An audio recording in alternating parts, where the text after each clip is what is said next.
Assalamualaikum warahmatullahi wabarakatuh. Perkenalkan, nama saya Andri Irawan, guru mata pelajaran Instalasi Tenaga Listrik di SMK Negeri 2 Kota Bogor. Pada kesempatan ini saya akan membahas soal kurangnya motivasi belajar siswa. Deskripsi permasalahan yang dihadapi adalah kurangnya motivasi para peserta didik untuk belajar atau berpartisipasi di dalam belajar. Akar permasalahan yang teridentifikasi adalah kurangnya guru melakukan sebuah hubungan atau relasi dengan para murid yang menjadi peserta didiknya. Alternatif solusi.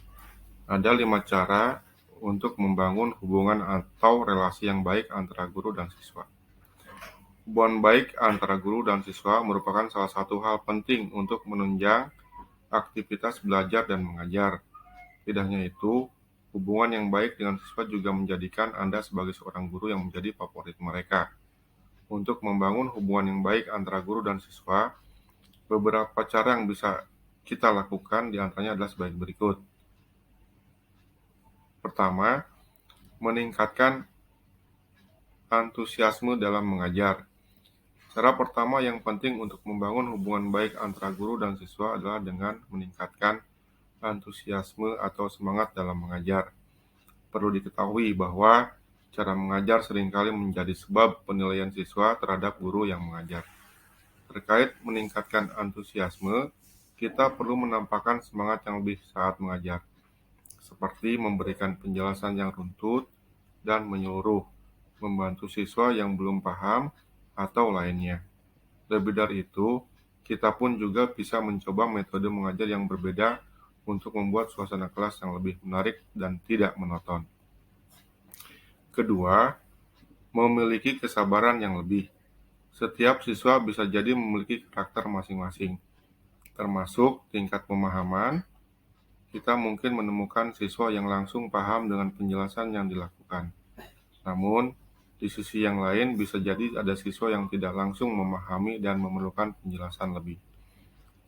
Nah, ketika menemukan hal semacam ini, tentu saja kita harus memiliki kesabaran yang lebih.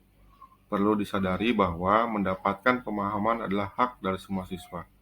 Oleh karenanya, ketika ada siswa yang belum paham, maka kewajiban kita adalah membantunya memahami materi dengan lebih sabar. Dengan konsep mengajar tersebut akan tercermin perilaku yang elok dari seorang guru. Tentu saja secara tidak langsung, hubungan kita dengan para siswa pun akan semakin dekat.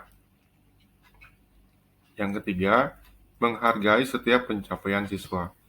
Hal lain yang cukup penting untuk membangun hubungan yang baik dengan siswa adalah dengan memberikan penghargaan dari setiap pencapaian mereka. Ini adalah poin yang sangat penting untuk dilakukan.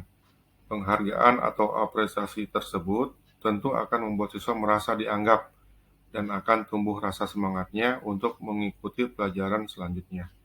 Selain itu, apresiasi juga penting untuk meningkatkan kepercayaan dirinya. Tentu, kita tidak perlu bingung tentang bagaimana bentuk apresiasi yang harus diberikan. Memberikan ucapan selamat dan doa merupakan contoh apresiasi yang mudah, namun sangat bermakna. Hanya saja, tentu kita harus mengolah bahasa dengan baik.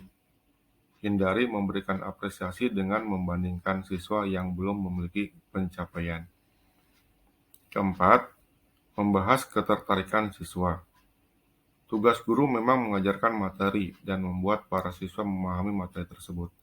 Namun, jika hanya berkutat pada materi saja, tentu proses pembelajaran akan terasa monoton dan bisa jadi para siswa akan merasa bosan. Nah, ada kalanya kita juga bisa membahas ketertarikan siswa di luar pelajaran. Misalnya, cobalah untuk membahas hal-hal yang sedang tren di media sosial atau membahas hobi mereka. Dalam hal ini pun, kita sebenarnya bisa menyangkut pautkan pembahasan dengan materi yang hendak diajarkan. Dengan cara seperti ini, kita bisa saja semakin dekat dengan mereka. Tidak hanya itu, jika dikaitkan dengan materi ajar, tentu proses pembelajaran akan semakin menarik dan para siswa pun akan lebih antusias untuk mengikuti. 5. Banyak melibatkan siswa. Untuk membangun hubungan yang baik dengan para siswa, Kita juga bisa mencoba untuk banyak melibatkan siswa terutama pada beberapa aktivitas kelas. Misalnya, ketika ada siswa yang sakit, kita mengajak siswa lainnya untuk menjenguk. Hal semacam ini bisa jadi cukup sepele untuk dilakukan, namun efeknya sangat positif dan tentu akan membangun pemahaman jika kita dekat dengan para siswa. Beberapa hal di atas adalah ragam cara yang bisa kita pertimbangkan untuk membangun hubungan baik dengan para siswa. Tentu, perlu waktu untuk mendapatkan hasil dari upaya yang telah dilakukan. Oleh karenanya, kita juga perlu bersabar dan tetap konsisten. Hasil pemecahan masalah. Sebagai tahap awal, hasil yang diperoleh dari upaya pemecahan masalah adalah munculnya fenomena keterbukaan dari siswa yang ditandai dengan lebih berani mengemukakan pendapat dan pertanyaan sehingga terjadi komunikasi dua arah. Untuk rujukan solusi, yang pertama guru dan yang kedua adalah siswa. Sekian penjelasan dari saya. Terima kasih. Assalamualaikum warahmatullahi wabarakatuh.